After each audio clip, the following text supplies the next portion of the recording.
एक समय की बात है। एक छोटे से गांव में एक साधारण किसान रहता था जिसका नाम रामू था। रामू बहुत मेहनती और ईमानदार व्यक्ति था, लेकिन उसकी आर्थिक स्थिति बहुत कमजोर थी। हर दिन वह भगवान से प्रार्थना करता कि उसकी स्थिति में सुधार हो जाए। एक दिन रामू के गांव में एक साधु आए।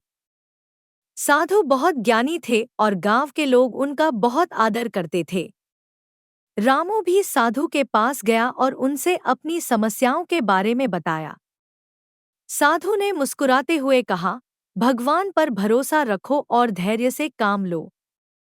भगवान सबकी सुनते हैं और सही समय पर सही चीज प्रदान करते हैं।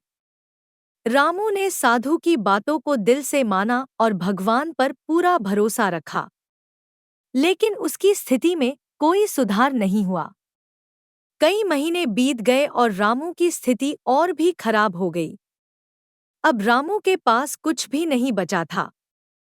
उसने सोचा कि शायद भगवान उसकी प्रार्थनाएं नहीं सुन रहे हैं। एक दिन निराश होकर रामू ने फैसला किया कि वह साधु के पास जाकर उनसे फिर से सलाह लेगा। वह साधु के पास पहुंचा और कहा, महात्मा जी, मैंने भगवान पर पूरा भरोसा रखा और धैर्य भी रखा, लेकिन मेरी स्थिति में कोई सुधार नहीं हुआ।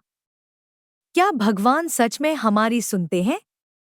साधु ने रामू को बड़े प्रेम से देखा और कहा, रामू, भगवान हमेशा हमारी सुनते हैं, लेकिन वह वही देते हैं जो हमारे लिए सबसे अच्छा होता है। क्या तुमने यह सोचा है कि शायद यह स्थिति तुम्हें कुछ सिखाने के लिए है? रामू ने थोड़ा सोचा और कहा, शायद आप सही कह रहे हैं, लेकिन मैं अभी भी समझ नहीं पा रहा हूँ कि भगवान मुझे क्या सिखाना चाहते हैं। साधु ने मुस्कुराते हुए कहा, धैर्य और कर्म। रामू, भगवान चाहते हैं कि तुम मेहनत करो और धैर्य रखो। तुम्हारे कर्म ही तुम्हारे भविष्य का निर्माण करेंगे। रामू ने साधु की बातों को समझा और ठान लिया कि वह कभी हार नहीं मानेगा। उसने और भी मेहनत करनी शुरू की और भगवान पर विश्वास बनाए रखा। धीरे धीरे उसकी मेहनत रंग लाने लगी।